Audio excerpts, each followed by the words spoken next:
Welcome to Hoop du Jour with me, Peter Vecsey, presented by the National Basketball Retired Players Association. Another segment, Hoop du Jour, Nancy Lieberman, two Queens kids just chopping it up, as they say, right? Yeah.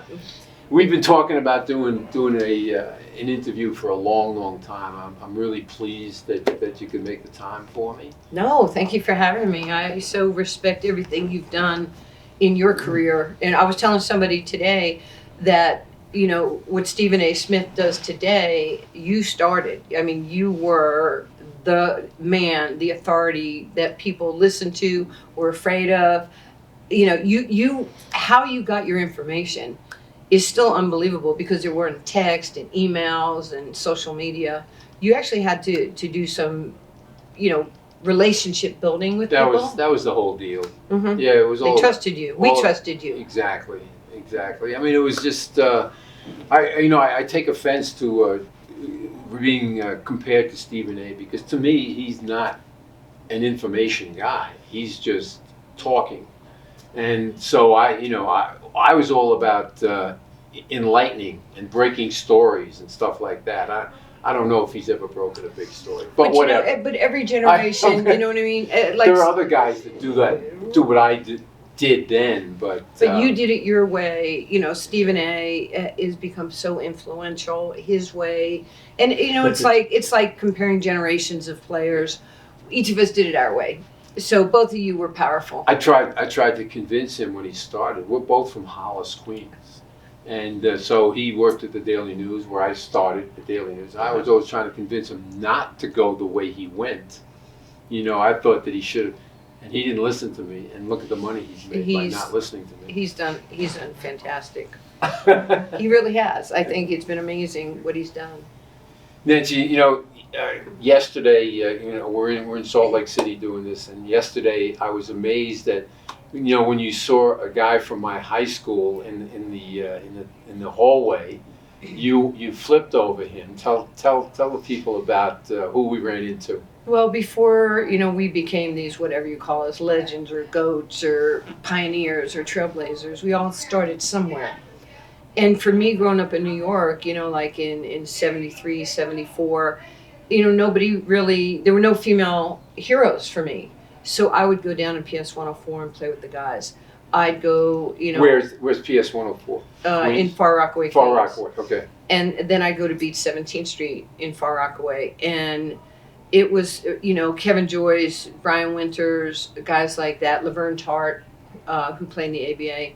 They would always be down there playing. And I was the little red-headed kid, you know, hands through the, you know, fence with my nose sticking out. I couldn't believe they were playing pickup. And one day, you know, Kevin Joyce and Brian were like, and I was like, who are they talking to? And they brought me out. How old were you then? I had to be about 14, maybe 14 years old. And they were in high school at the time? Or they were in college? I think they were in college. Oh, but they came home. Both those guys, Winters and Joyce, went to Archbishop Malloy, mm-hmm. where I went to school. And so yesterday, we bumped into Kevin Joyce and his daughter. It was pretty phenomenal because no matter who we think we are, we had to start somewhere. And for me to meet really in earnest Kevin Joyce, it was fantastic. It was like me being with Wilt, you know, or Kareem or some of those guys because of the influence that he had on my career. So it was pretty phenomenal. So there are a lot of people out there that we're going to say, Kevin Joyce, who is that? Well, Kevin Joyce, so people know, he was one probably top 5 players in New York City history, playing at Archbishop Malloy, and then he went down to South Carolina with Brian Winters and played for Frank McGuire. And so you know that's who Kevin was, and he also played on the '72 Olympic team that lost to the Russians in that controversial final. He's a great shooter, great player. Great. So it was fun for me, but that's what All-Star Weekend's about. You know, you can't walk 5 feet without seeing somebody maybe from your past, the now, or somebody who at some point, this is like a glorified locker room of love and respect. And good way of putting it. In how I have been treated in my career, since 75 or so. The kindness is overwhelming. But what happened when you went on the other side of that fence? I got a chance to go out there, and they set me up for success. They'd make sure I got the basketball, or they passed me the ball. Because, if you're playing street ball, you can ice somebody out. I mean, technically you can play, but they can ice you out and not give you the basketball. And they would set some screens for me. Nobody was running plays, but they'd make Running full court? Yeah, full court. But nobody, they just made sure that I got the ball and got some shots and, felt good about myself. I don't even know if that's how they felt. But that's what they acted upon. Right. Did you know you could play at that point? Did you know how good you were? No, I knew I needed to play because of what was happening in my home, with my family and no father, and we were poor, no food, no heat, no electricity. That bad? Yeah, one grandparent away from food stamps, and I had a really angry childhood. I hid it behind sports. Because as I started to progress and get older, I knew that people were looking up to me, and I didn't want to let them down. Like, I didn't want them to think I was a victim. So, there were a lot of Nancy can't moments. Nancy can't do this. Nancy can't play. Nancy's too stupid to play in college. I got so tired of the negativity, and sports was only a positive for me, because if you were good in the streets, I'll take the girl. And when they said I'll take the girl, it was like saying you love me. Things that I didn't get in my house, I was getting on the streets. Why were you so angry? Well, I was angry because I never had a birthday. I was angry because my father wasn't around. I was angry because I was told girls don't play sports. What's wrong with your daughter? Maybe she should see a psychologist. They're not saying that to Sabrina and Eskew now. They're going, man, you're doing a great job. Society has changed. Culture has changed. We are revered for who we are now. We don't have to hide who we are. And, I was championed by the Black community. And that's why I'm such a racial and social justice advocate and activist for the Black and Brown community. Because when I had nothing, they were like, Fire, you can do this. I would go into the projects. I was protected. Nobody touched me in the projects. Projects where? In Queens or Manhattan? In Far Rockaway, in Brooklyn, Redfern, the projects where some of my friends lived. And quite frankly, when I started going to Rucker Park at 13 or so, 12, 13 years old, I would take money out of my mom's wallet. I would get on the A train, change trains in New York, get on the E, and get off on 155th right by Rucker. Had t-shirts in my jacket.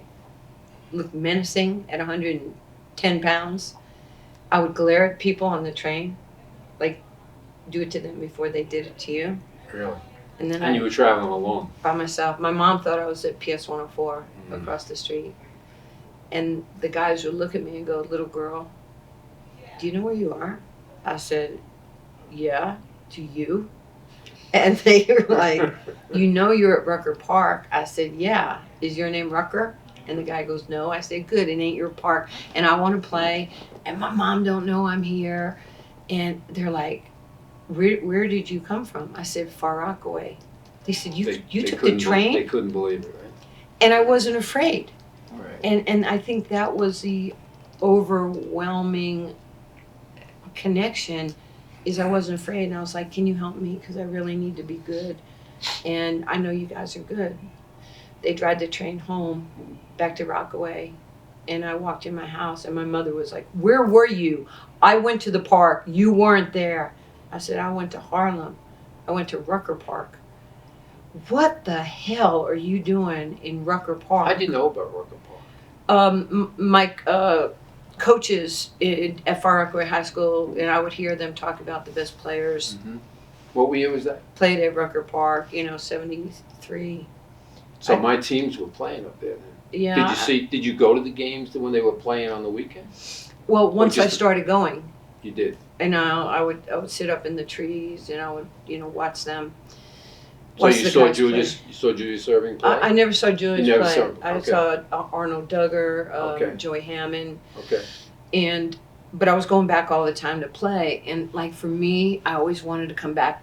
You know, remember the 4-foot trophies? Mm-hmm. That was like the badge of honor, the champion, the MVP. Wanted to bring that home. And I would ride the train, and people would be asking me about the trophy.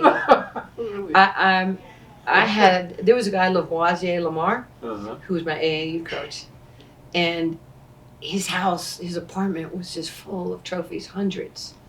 He was always winning, and I was now part of his winning mentality, and it was amazing because those trophies. No furniture, just trophies. Trophies. So just the respect at the park. Uh-huh. And the cool thing about Rucker, or any park for that matter, you know this, first 5 people to hit, play. Yeah. And it didn't matter how big, strong, how high you jumped. Make the shot. I would go home and I just work on my foul shooting. Because if you played the first game, you play to 15. If you win, you play to 12, or 11, excuse me, the second game. And then if you win both games, you sit off. So it could be a 40-minute or so difference. Sure. Yeah. So there was a strategy to playing street ball. That's It was amazing. I love those guys. That's good stuff. I like that. We've talked in the past about your relationship. I mean, we could talk about your career forever. I've read all the statistics. The one thing I do want to ask you about: did your mother really punctured the basketball? 7. How did you have 7 basketballs in your house? So she was dribbling around in her house, and her mom said, "Enough noise! Stop the dribbling." You didn't stop. You didn't listen to her, and she got a screwdriver and punctured my actually basketballs. happened. It happened. It's a true story. What the hell? So there was like a sporting goods store in town, and when I had a paper route with Long Island Press, and that was the only money I had, and I would go in there and get balls and put them in my closet. And this one day, my mom was so mad. She was sleeping. It was cold out. So I was just dribbling around the house. Between that and the fingerprints on the wall and the ceiling with my dirty hands. You bring back memories. I remember. You could just see it going funny. up. We all used to do that. Huh? It's like, you take your kid and you line them up to see how tall they are. Yeah. And the measure for me, I mean, it's funny because like when I was at Rucker Park, I was 5'8". I could touch the rim. And then as I got a little older, I could dunk a tennis ball. And I was like the carnival monkey at Rucker Park. They'd go, "Fire, hang on the rim." And I go, "Fire." Okay, because of my and my personality. And I jump. And I'm like, they say, "You can come down now." And I'd let go. But even on like the Olympic team when I was in high school, and if it wasn't for those guys, my friends at Rucker, pushing me, being physical with me, treating me like I was another guy, that's why I made the Pan Am at 16 and made the Olympic team at 17.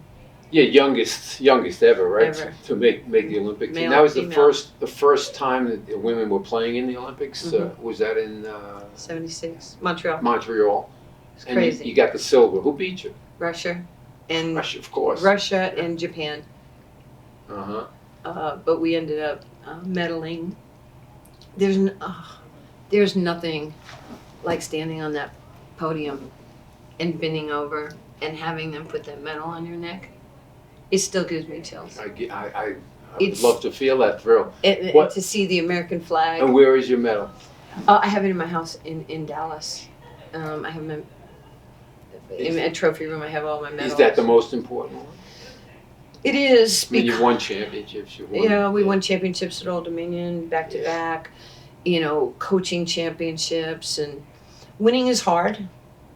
But I will say this: you try out for you as an Olympian for the United States, but you play for your country, and you're playing for people you don't know, and they're cheering for you, and they don't know you. And it was it's pretty unbelievable. And this is I bet you don't know this. You can ask Adrian Dantley. When you win your medal, like the men won their gold medal, somebody goes to the scorer's table, and they go, this person, for drug testing, and Adrian Dantley was picked they, until he passed his drug test, they wouldn't give the U.S. the medal. The whole team. Yeah, they picked me, and I'm looking at Billy Moore, my coach, and I'm like, they should drug test Ann Myers or Lucy Harris. They're the stars. And he goes, no, number 10. Oh, funny. So I go in there and I had stage fright, because you go into this is so true. You go into the stall, and the woman comes in with you, and I'm like, what are you doing in here? She goes, I have to watch you pee. I can't pee with you in here. So it was like an hour and a half, and coaches, players are coming in. Nancy, you have to pee. I said, I cannot pee with her in the room, in the stall with me. And so they gave me apple juice. They gave me water. They say, have a beer. I don't drink. So finally, like an hour and a half later, the lady goes, let's try this. She gives me the cup. She's behind me. So I'm just like this. She goes, I need to see you. I'm right here. And I'm like, what do you want me to do? Oh my God. It's so embarrassing. I'm sure we're not filming. So, so I am responsible for America getting their silver medal in 1972. So I went to Greece to interview Tony Kukoc before he committed to the Bulls. Sent there to get his commitment. So we'd have an exclusive at NBC. He couldn't pee after the game. You're dehydrated. He couldn't do it. So we couldn't interview him. And then we had to follow him to Italy to get the interview, which we wound up getting. But it's the same type of thing. He couldn't do it either. People don't realize it. So you've been telling me for a while about, and again, we could talk about everything that you've accomplished, but I'm sure everybody else has done that whenever they've spoken to you. But you've never spoken about your relationship with Muhammad Ali. Would you mind doing that for us today? And what he meant to you, what you meant to him, and how it all happened? It's crazy. I fell in love with this man at 10 years old, like when I was hopeless and helpless. And I come in the house one day, and I hear this voice on the TV. I'm the greatest of all time. I beat Joe Frazier like I beat George Foreman, like I beat Sonny Liston back in 1964. I'm too pretty not to be the champion of the world. I am the greatest of all times. And I was like mesmerized. I'm 10. I go to the kitchen, and I'm like, my mom's in there, and I go, I'm the greatest of all times. I'm going to be a champion. I'm going to knock you out. She goes, why are you talking like that? I don't know, but I'm going to knock you out. She goes, I am your mother. I said, okay, I'm going to knock him out. She goes, him's your brother. He's going to be in trouble because I haven't been happy with him for a long time. And I stand there, and I said, you better get used to me. I'm going to be the greatest. I'm going to make history. Oh my God. And I ran in my room and cried. I don't have a clinical reason. There was no Oprah, there was no Phil. And so I fell in love with this man. He guided me without knowing me. I decided I'm going to commit myself to everything. I didn't go to parties, I didn't go to movies. I was playing. I stopped playing football, I stopped playing baseball. So that's how I ended up making the USA team. And so I finally get a scholarship to go to college, which I would not have been able to go if I didn't make the U.S. team, because now I was getting scholarship offers. We couldn't have paid for it. And even the USA tryout leading up to this Ali thing, when I made my first tryout, we didn't have the money. My mom goes, like hell we are. I can't put food on the table, and you want me to fly you to Albuquerque, New Mexico? They wouldn't fly you. 74 back then. So my high school athletic director, Barbara Sakowicz, she took a can of corn, cleaned it out, put a label over, took the label off, put an envelope. We're endeavoring to raise money to send Nancy to the Olympic tryouts, USA tryouts. Strangers put money in a can. So, Really? Now I go. I get to go play. I get offers. I go to college. We win the national championship. I'm player of the year in college basketball. So I am asked I'm feeling fake good about myself. I'm still angry. Really? I'm angry about my father. I'm Really? angry about not having anything. And I'm going up the escalator. It's a fundraiser for the U.S. Olympic Committee. It's at the Stock Exchange. So my mom, my best friend Barbara from high school, we're going up, and I said, "So like, who's the other athlete?" And he goes, "Yeah, we're going in the green room right now." I go, "Like, who's the other athlete?" He goes, "It's Muhammad Ali." Oh. And I went, "This is December of '79," and I'm like, "He's here? Muhammad Ali is here?" And he goes, "Yeah, we're going in the room." I'm like, like my heart was beating. Yeah. And the door opened, and like there he was. It was like that Oprah moment. And my mother walks over to him. I have the picture, I'll show you. And she puts her hands around his neck and goes, "Mr. Muhammad, my name is Rini Lieberman from Queens. And my daughter's the greatest of all times." He goes, "Listen, lady, there's only one greatest of all times. It's me." And so she goes, "Yeah, but Mr. Muhammad, I know you're good, but my daughter..." So you remember Howard Davis? Of course. Yeah. Okay, so Howard Davis, the late Howard Davis, Right. he was on the Olympic team with me in boxing with Sugar Ray Leonard. He won the gold medal, and he was from Queens. So he's sitting there, and I'm like, he was my safe place. And he comes over, we hug each other, and Ali goes, the mom said she's good, and Howard's like, he goes, like, how good? He goes, and so he goes like that. He goes, "Come here for a minute." And I walk over to where he's sitting, and he goes, "Your mom says you're good." And I'm like, "Muhammad, I'm the greatest of all times." And he goes, "There's two of us?" I said, "Yeah." Yeah, and Mr. Muhammad, like, I hit people all the time. I'm getting in fist fights all the time. And he goes, "I'm going to ask you to stop getting in fights." And I go, "You fight?" He goes, "I get paid to fight." He goes, "You got to stop fighting." And he knew in that instance, he was never going to let me go. He says, can you come back to the plaza when we're done?" So we go back to the plaza. I'm there in the suite for 4 hours with him. He's talking about racism. He's talking about civil rights. He's talking about God. He's talking about philanthropy. He's talking about being a champion. My head was spinning. I'm in the room with Muhammad Ali. And he looks at me, he goes, "Nancy, God made you special."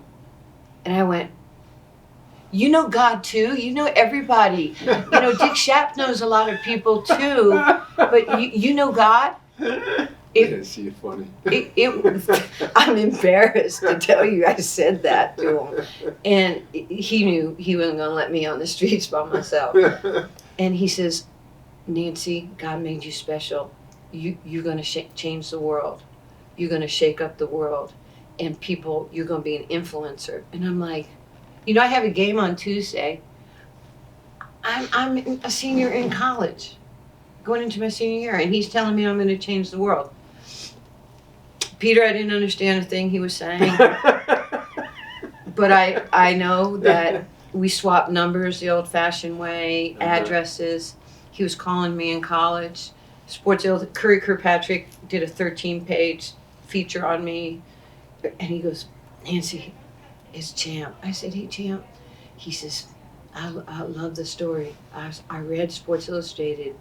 He goes, "We the real deal." I said, you trying to get into my career now?" And he goes, we. He wasn't mentioned in the 13-page? Yeah, he was. Okay. Oh, yeah. Okay. So, Okay. but the fact that he saw it, read it, called me, Okay. and he would just stay in touch with me. Every decision I had in life, we would check in, because there was no, like, boom texting or tweeting each other, and he would just call me. And then, Howard Bingham, his photographer, I had Howard's information. If I couldn't get a hold of Muhammad, I'd call Howard. And then as my career just unfolded, he would just pick up the phone. And I can remember I was in Omaha, Nebraska in like 1990, 95, 96, and there was the ABL, and the WNBA starting. And I was like, "Muhammad, I have an offer from the ABL. He says, I think you need to go to the WNBA. I know, but they're giving me a little less money. He goes, they're going to be here in 50 years. He said, he said, you already played like AIW, and we don't even know if that will be, you'll be recognized for your accomplishments as a 2-time national champion or player of the year, and you know, because then the NCAA took it over. So he was always just so forthright, honest, and protective of me.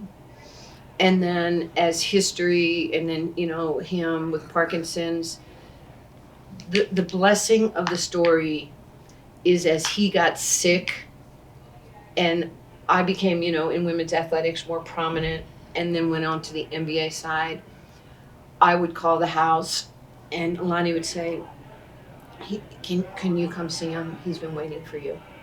And I would come to the house and I would hold his hand and I would just... In Phoenix? Oh yeah. How much I loved him. So you have a place in Phoenix? I do. And that's where he lived, yeah. So I would just tell him how much I love him and how thankful I was for what he's poured into me, the love, the kindness, how he treated me like family. And like I would show him pictures of TJ and I said, Mom, this is my son TJ. He's good looking, right? He goes, he's good looking. And I say, like his mother or his father? Who are we talking about? And Lonnie was like, and he goes, like my girl. You're talking about me, not talking about other girls, right? So we would always have fun. Yeah, we would sit when, was it Michigan's Duke? Was it Duke who played Butler? Michigan State or Duke? I think it was Duke and Butler. Right. You know, when I have no idea. Brad Stevens was at Butler, and we Okay. sat and watched the game together. I come off the golf course. I come to the house. He was just really special. When I found out in 2015, when Vlade called me, said that the Kings were going to hire me to be an assistant coach, I was in the gym with Del Harris and TJ at Plano West.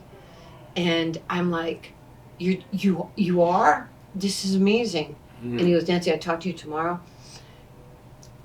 Lonnie, it's Nancy. Is Muhammad there? She goes, yeah, baby, what's wrong? I said, can you put him on speaker? Can you guys go on speaker? And she goes, yeah. I said, Lonnie, I just got hired by the Sacramento Kings. She goes, oh, Ali, she goes, Champ is acting like he's shooting. I'm like, stop it. You know you can't shoot, and you're still mad that I came out of retirement more than you. And she goes, okay, let's get back to what you called for. And he's like, we're going to her game. My first game in Phoenix at America West Arena. There's Ali. DeMarcus and Rondo and Rudy Gay, they're like, Champ is here. And somebody goes, what's he doing here? And they go, you know, it's street cred. They go, that's Coach's friend. And he took pictures with everybody. He was so good to me. Lonnie calls me. She goes, baby, Muhammad has to do an appearance at Central Park West. It's a big fundraiser for millionaires, and they're raising money for Parkinson's. And she goes, you know, Muhammad, and I went, yes. She goes, honey, I didn't give you the date or time. Yes. I said it didn't matter. Right. We did that. We went, this is cool. We went to Yankee Stadium. He was being honored on the field. So we had all these SUVs. I'm with him and Lonnie in the SUV. We got to Yankee Stadium in 7 minutes. The sirens blocking streets, and I'm like, hey, if you guys go to another game, I'd really like to go with you. Yeah, this is the way to go. And that you're underneath the stadium. Right. And right. So as much as I love him as my friend, my mentor, my hero, I always fangirled over him. There wasn't a time that I didn't want to hold his hand or just tell him how much I loved him. And he was so proud of me. And then, like, when he was getting sick, and Lonnie, she just calls me one night when I was coaching in the G League. She goes, baby, she goes, pray pray now for Muhammad. I was praying, and then he had gotten pneumonia, but he overcame that. Then another time when it was the end, and she's like, "Baby, you gotta pray. We need your prayers." I'm like, "Okay." I was praying. I was on the phone, with the family. It was devastating when he died, and she was keeping me in the loop every step of the way. And then we went to the funeral. In Louisville. And everybody the President Clinton was there, Billy Crystal was there, and I was sitting next to a gentleman, and he was the king of one of the countries, and he goes, "I'm king so and so," and I go, "I'm a king too." And Billy Crystal was there, and he goes, I go, "Tell him I'm a king," and he goes, "How can you be a king? I'm a Sacramento king." Billy just is like, I wondered. I always tell Billy, I am so funny and I never get paid. He goes, "Keep your day job." It's the first time I've ever heard that sense of humor. I mean, it's yeah. So this is like truly who I am, and so we go to the funeral. It was amazing, like the motorcade and going to the cemetery. But a couple months later, I was talking to Lonnie, and she goes, "Honey, Muhammad wants to see you." And I was like, "What?" I'm pretty conservative for my crazy life. I'm like, "What do you mean?" She goes, "Muhammad wants to see you." I was like, "Okay." And the next day, I got on a plane. I flew to Louisville. There was police officers who picked me up, drove me to the cemetery. I'll show you the pictures. I sat there. I faced east. I wanted to face towards Mecca because he was that way in his tomb. He's facing Mecca, east. I sat and I was like, "What do you? Are you okay? I know you don't have any pain."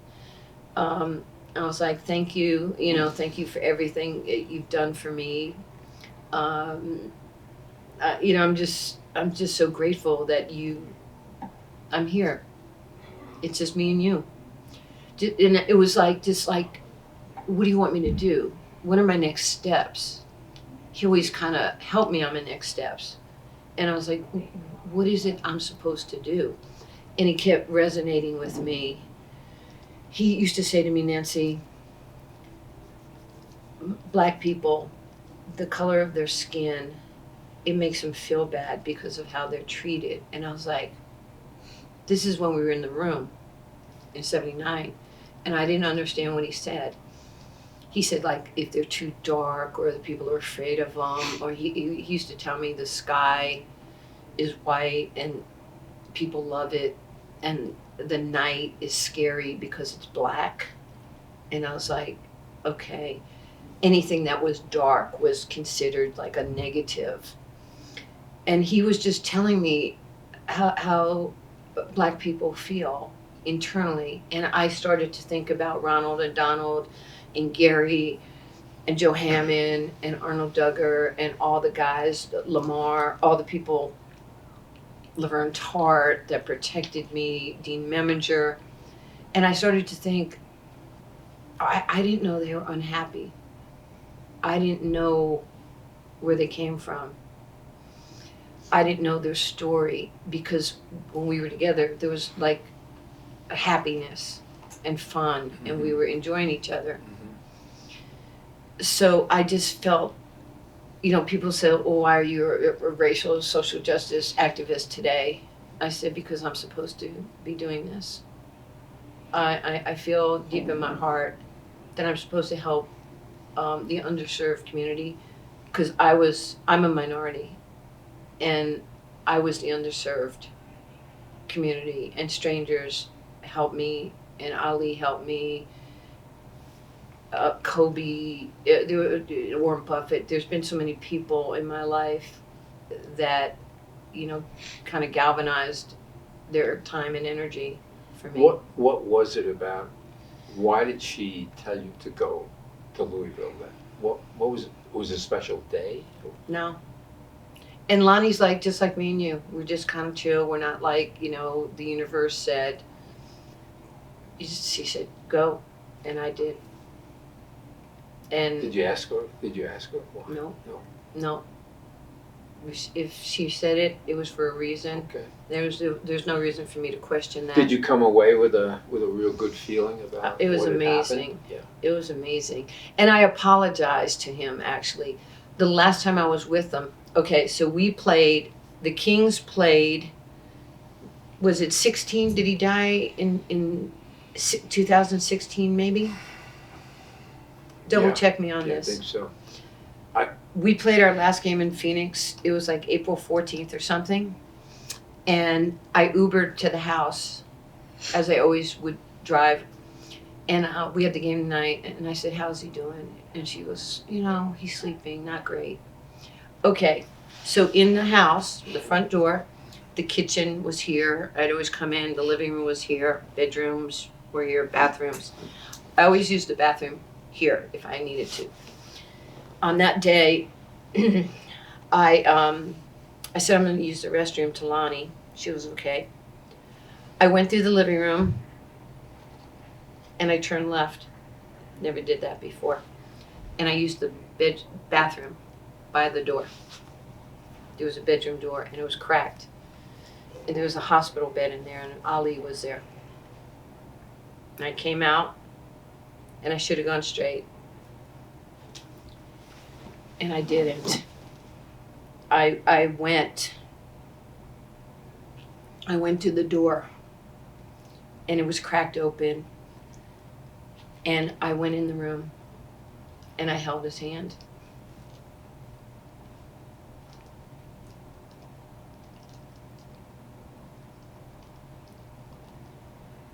I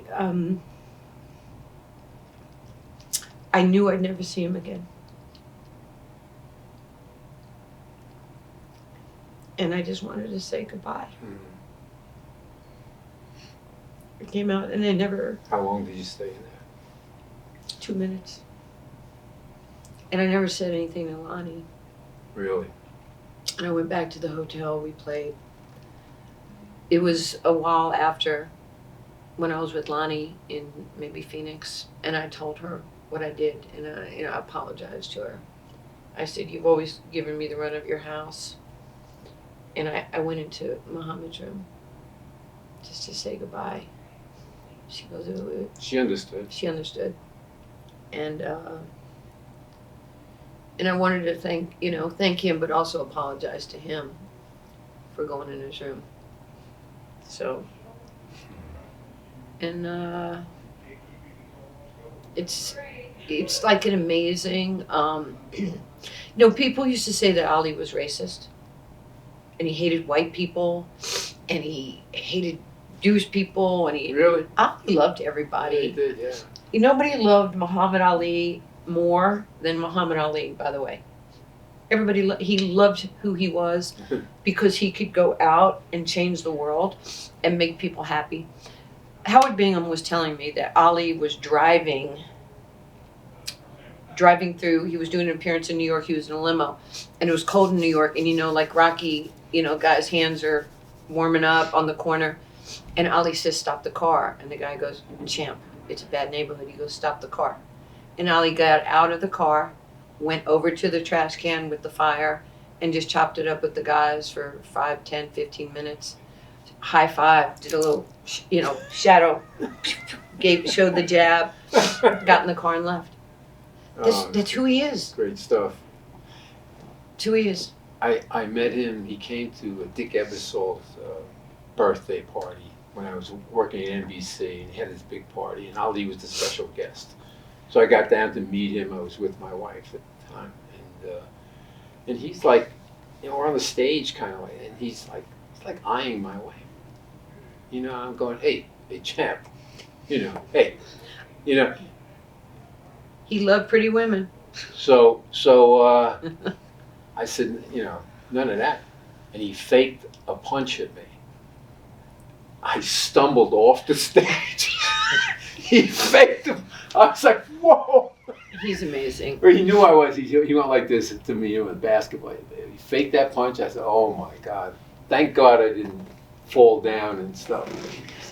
You know, he was so smart. When he was at the hospital in Phoenix, like, they were giving him all this incredible treatment, and he was like, whatever treatment I get, you give to everybody else. Mm-hmm. He got sneakers. I don't know what sneaker company it was, but he made sure all the nurses and doctors got new sneakers, and the patients. Ali was just Ali. I'd come to the house and he'd be showing me card tricks, and I'm like, no, you messed that one up. And he, you know, we look at books together, and he just gave me, and Lonnie gave me all and full access to him for so long. And I'm still close with the family, and they send me pictures of his granddaughter, Zoe. And I'm a better person because of Ali. I do what I do for philanthropy. Nancy Lieberman Charities could be AKA Muhammad Ali Charities. We've sent 90 high school seniors to college, HBCUs. We mentor them, we train with them, we help them get jobs. The dream courts that we have are all over. We've done 2 for Muhammad, one in Phoenix, one in Louisville. We've got over 5 million kids a year on our courts with educational programs. It's all Ali. Your relationship with him, has it made you less angry? Has it taken away your anger? Oh yeah.